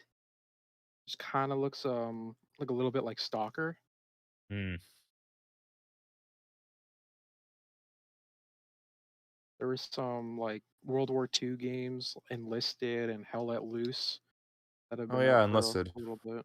Yeah, Alright. Enlisted is it's in open beta right now, I think. Yep. And then Hell Let Loose was a game update. Oh, I see. Yeah, I'll have to check out the PC one and the Future Games one. But moving on quickly here, the Intellivision most anticipated game, Dolphin Quest. Yeah, I got no clue. Okay. I got nothing. Sure. Okay. Okay. So Mythical Games, and I don't know if this is because when I copy and pasted this from my notes, it screwed up. But for Mythical Games most anticipated game, there's nothing. So we'll move on. Okay. So most anticipated indie game, Falling Frontier. I again didn't. I don't Haven't really seen know. that. Was there an indie game conference that I missed or something? I think there was a couple. Okay. Anyway, Freedom Games most anticipated game, Airborne Kingdom. Again, no idea. I feel like I'm a putz for not knowing this, but regardless, now we're getting into stuff that we know. So, Capcom most anticipated game, much to my wife's delight, The Great Ace Attorney Chronicles. Which I'm not I've been meaning sure. to play those games. I don't know if that's a brand new. Renee, if you're listening still, which I think you are because I can hear the TV in the background. Also, Paper Fox Tale, nice to see you. I think this must have been from a while ago. It is really cool to be able to try games and try new things without total commitment. And that is true with Game Pass because we had our big ad there that wasn't paid for. But yeah, it's cool to be able to get a discount on games too if you do want to buy them from Game Pass. I think it's like 10 or 15%, something like that, or 20%, but very cool. Which I'm sure we could touch on more later. But anyway, Nintendo most anticipated game. I think it's no surprise that it got Breath of the Wild 2. But Metroid Dread would be Dread. mine. Yeah, I feel like Breath of the Wild 2 is too far away still. I feel like mine would be Metroid Dread immediately. It just looks so cool. I don't know. The trailer is really good for it too. But anyway, both look awesome. So, are there any thoughts on that one? Mine would be Advance Wars. yeah, fuck, there you go. I think that's totally that's almost like the perfect opportunity for Nintendo to see if there's still interest in new Advanced War games because it's been so long. So if this does well, maybe they'll do a new entry. That's the kind of game where, like, I don't know, I'm totally cool paying full price to get Advance Wars 1 and 2. That's fine. Nice. So we have, again, I don't know what this one is, but most anticipated Eureka studio game, Loop Mancer, which again I don't even know what that is to be honest. You guys know? I think you can. Mancer? I think you can skip all these little ones, man. We only have 2 left. The big one. Okay. So best presentation went to, and I totally agree. Xbox and Bethesda. 1 billion%. Xbox, Bethesda, and Nintendo, both of them had really good showcases. Everybody else's showcase, did they really even need to have one? I mean, Sony skipped out. They did. Who else And I skipped out? imagine Sony's going to do their own event at some point. Oh, totally. Maybe at the end of the month or early next month or something. They're going to do their own thing, of course. But yeah, I feel like a lot of these little conferences, like why did Gearbox have a show? That's a good point. I wonder if some of these different little conferences just slipped in because Sony and there's one other one I'm forgetting, but Sony and another bigger one opted out. So maybe they just kind of like slid a few extra conferences for people that maybe kind of want to put something together quick in its place. I think what ends up happening, because they plan these really far in advance, right? So like Xbox locked in their E3 date, January or something like that. Or they're at least their slot. But I think what we're seeing here, guys, and this is something I wanted to bring up too, is this is just the video game industry in a pandemic year. Yeah.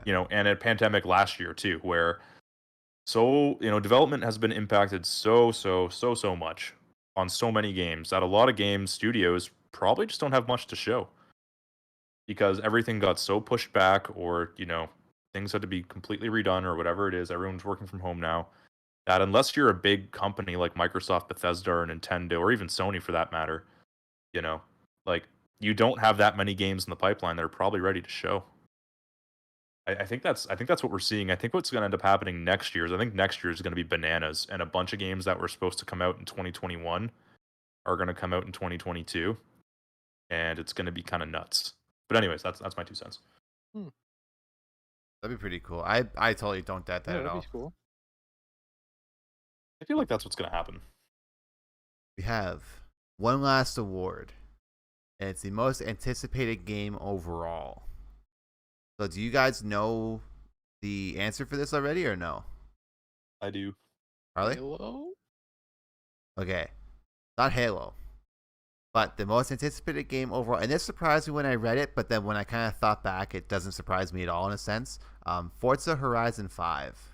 Oh. It got a long showcase. It looks, I mean, just graphically alone, it looks like $1 million. It's jaw dropping, man. It's jaw dropping. And you know what, It looks gameplay incredible. wise, I know the Forza games are well received. At least like the Horizon ones are very well received. I know the other one is All too. of them but- are. All of them are. But Yeah. in terms of like mass appeal, I'll say, because I know Forza Motorsport, those like motorsport games are a little more hardcore, like the racing Yeah. sims, right? But this like, and even when I was playing Horizon 4 for the gameplay, and a little bit after that too, because I was having a lot of fun, I could totally see why this game would be really anticipated because it's just fun. And if it plays anything like 4, which I'm assuming it won't stray too far, it's so fun, man. Like I can totally see why people would be excited for this. Yeah, I think it absolutely deserves it. And this isn't to say that Halo Infinite doesn't. I think both of them kind of do. But I think Horizon 5 was one of the few oh shit draw-dropping games of E3, period. Like, I'd throw Halo up there with it because Halo just looked really surprising and really awesome, like such a big leap. Yeah. But this is the first time we've seen Horizon, so I think it gets some points for that. And I think you might throw Elden Ring up in that conversation too, where Elden Ring was like, again, it wasn't officially part of E3, so it probably wasn't even a part of the voting process. But that I feel like those 3 games were the oh shit games. Yeah. Maybe Breath of the Wild too, as well in there. But yeah, Horizon 5, absolutely. I've watched back that trailer. I mean, you got to watch it back if you just watched it live. You got to watch it back on their channel because the bit rate on the live stream wasn't fantastic, especially during some parts of that. So go watch the 4K or the 1080p video live, and it's crazy, man. And the cool thing about that game is that it's actually cross-gen. It's coming to Xbox One as well. It's not next-gen only. So I'm sure it's going to look really good on Xbox One. Like Jim, you're playing Horizon 4, I think, right now on the gameplay. Yeah, and I've played Horizon 3 and Horizon 2 on a base Xbox One, and it looked fantastic. So I'm sure it's going to look really good on base Xbox One. But on Series X and PC, like you guys saw, it looked photorealistic. Like they would show like a clip of it, and you're like, oh, they're showing like a video that they took of Mexico. No, it's gameplay. It looks really nice. Yeah, it looked crazy, bro. It was jaw dropping. I can't believe it looks that good. I can't believe we're seeing a game that looks this good this early in the generation. I think that bodes really well. Typically games, look better as the generation goes on. But this thing looks amazing off the bat. And I think, to harken back a little bit, maybe a bit of a deep cut, but not really. When the Xbox One came out, they had a similar visual showcase game in Rise, Son of Rome. which I know Harley you played through and Oh loved. yeah. That game looks fucking awesome. And that game came out right when the Xbox One came out. And, even to this day, it looks pretty good. So I feel like Horizon 5 is going to be like that too. Oh yeah, man. I'm passionate about Horizon. I really like the series. It's good. I even played before I got more into Horizon, because again I don't really play racing games. I did give a go to Forza Motorsport 7, which is on Game Pass as well. Obviously first party, but earlier this year, and it's just funny jumping into like such a hardcore racing sim when I haven't really played a racing game and I don't even know how long it was. I bet you the last real racing game I played was like Need for Speed Underground 1 on the PlayStation 2, like when it was new, and that tells you how old that game is, right? So that's the last one I really played, because even like when Need for Speed Most Wanted came out, I know like friends of ours would play it, Tony, like from St. Matt's and all that. But I played the shit out of Most Wanted, man. That's my favorite Need for Speed. And like I haven't really owned a racing game since Underground, so it's just funny how I jumped right into like a hardcore racing sim. And again, I'm not a car guy, so I'm not like, I don't know how to tune a car so that you race better or whatever. That's not who I am. I just play the game. But even motorsport, I was having like a blast playing like the motorsport game. So yeah, playing Horizon was so cool because Horizon's really good. Like if you haven't played it yet, Harley, I would recommend downloading Horizon 4 on Game Pass and trying it, because it's like really good. And if you don't have Game Pass, I think 3 might be cheaper than 4 since it came out earlier. 3 is excellent as well. It takes place in Australia. Ooh. Looks gorgeous. Like awesome game. Awesome game. Even 2 is really good. I haven't actually played the first one. But yeah, I'd recommend 3 for sure. I haven't tried out 4 yet.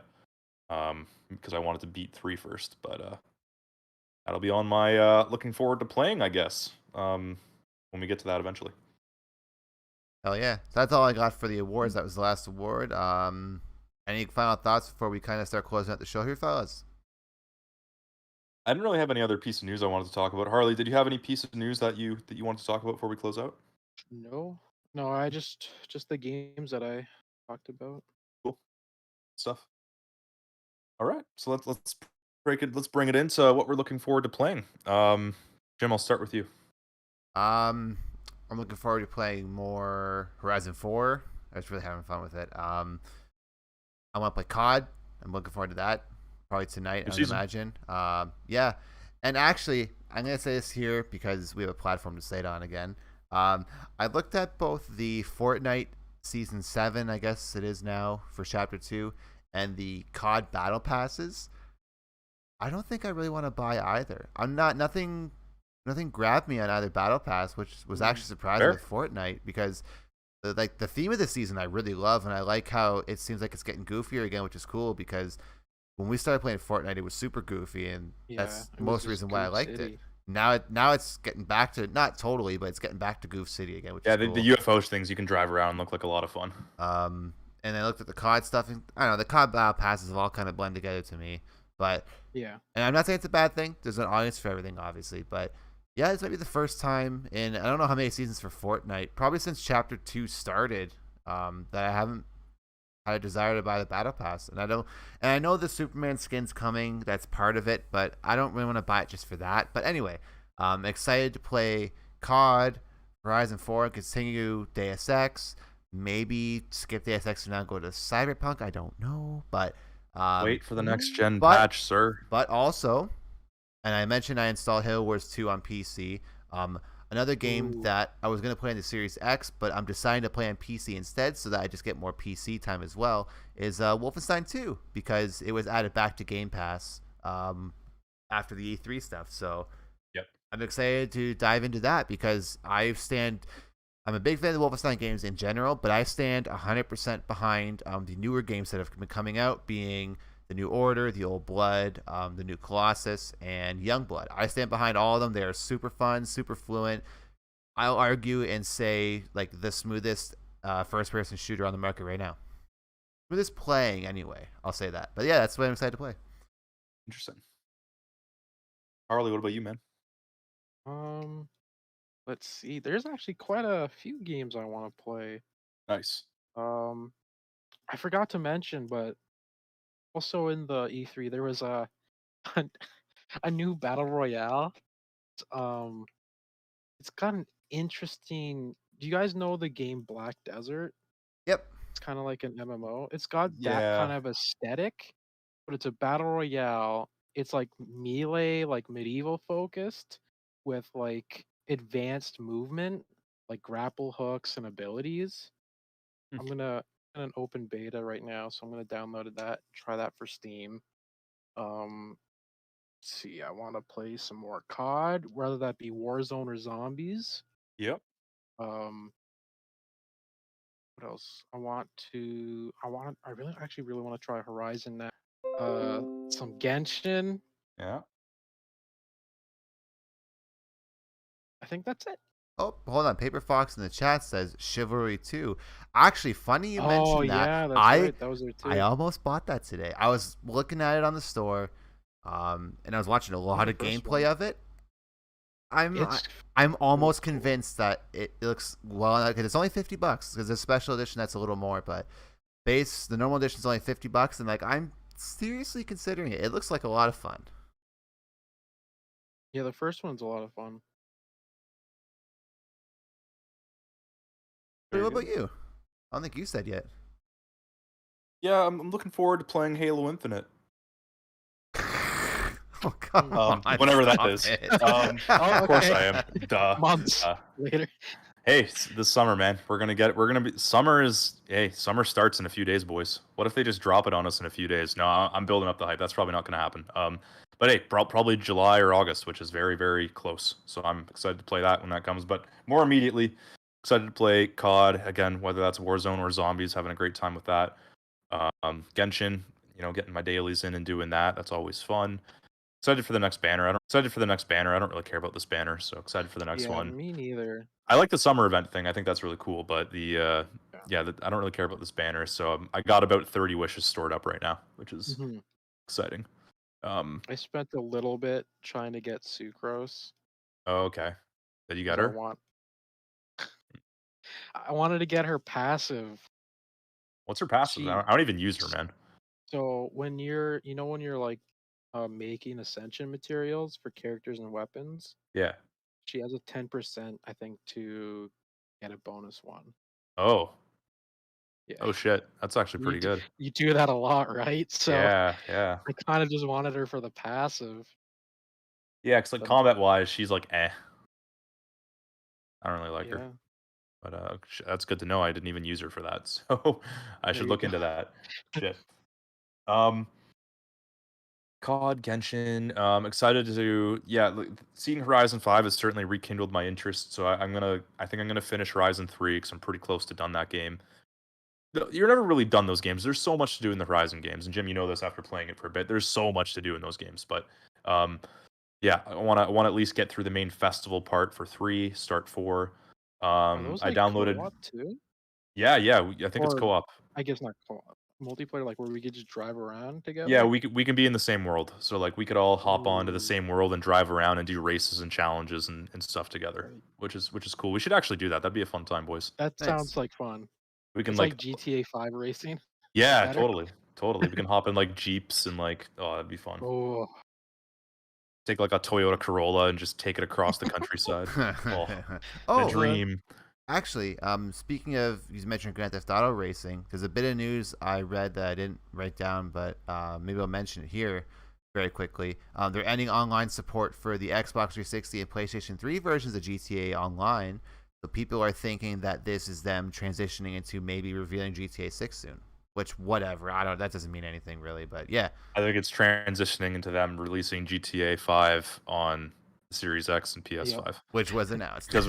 Which that's coming later this year. So I think they're literally just going, okay, let's turn off the old servers and turn on the new ones. Yep. But yeah, GTA 6 is overdue, man. Hopefully we get that soon. But yeah, the last game I wanted to mention was Yakuza Like a Dragon because I downloaded that after, like I said, I really wanted to play that game. I really want to get into the Yakuza series, and I think that's before every other Yakuza game, timeline wise. I could be wrong, but either way, really looking forward to playing it. I've had like no time to play games this week aside from just doing like Genshin dailies, so I'm hoping to get some good game time in this weekend. That's it for me. Hell yeah. Let's get into the outro and get to playing games, boys. Oh yeah, it's almost 2 hours. I know. Oh, Man, we talk forever. yeah. That's okay. Thanks everyone for listening. Yeah, because it's the end. We're ending it up. Yeah. Episode 30. I still The can't believe Dirty it's 30, 30. man. Wow. 30. The Dirty Yeah. 30. So if you liked that, don't forget to subscribe, hit that thumb up, and hit Mhm. that bell. Also, our socials are in the description and on screen, as you can see. And if you want to find some of the members, like Tony, where can they find you?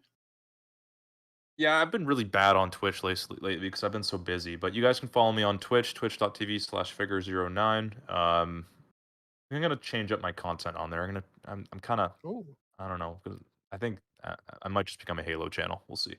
Do it. ooh, I totally back you behind that. I feel like I don't know. I feel like it Change it needs to up. happen. But other than that, Twitter as well, at Figure09TV. And if you want to follow me on Xbox, Figure09. And how about you, Jim? On Xbox, I'm Power Grudge, and I'm Power Grudge everywhere else too. So if you search for me, you'll find me. Steam, GOG, doesn't matter. Wait, aren't you dedicated Wham on PC? Or Well, on I Steam? mean, you can search Power Grudge, you'll still find me. But I guess I am. Oh yeah. Hold on, I'll play it for this sake. But I am Dedicated Wham. on like everything. So yeah. Or no, sorry, just Steam, Not just Steam. You should change your thing to dedicated Wham on everything. though. Oh. Maybe I will on Your Discord. gamer tag? Oh, Dedicated wait, will Wham. that Dedicated fit? You Wham. can only have 12 characters on your gamer tag. ADO. I think it, I think it would. would Ooh. it I think it'd fit. Oh, I don't know. I've been Power Grudge for so long. I don't know. Okay, anyway, yeah, so just Power Grudge is good. you search Power Grudge, you'll find me. There you go. Mostly Cool. Xbox, though. Well, thanks everyone for listening and watching. Appreciate it. I know this was a longer episode, but let's talk about post E3. This is video game Christmas. Yeah. So Yeah, man. glad that we were Lots able to to kind of talk talk about about. everything. Lots to talk about. Feels good to do this on a Friday again because we had like the week off before and then we had the Sunday show. So it feels kind of nice to get it out on the Friday now. We're kind of back onto the regular schedule. So we'll see everyone next week on Friday. Until then, have a good week, have a good weekend, and play some video games. Yeah, have a good one. Bye. Bye. Bye.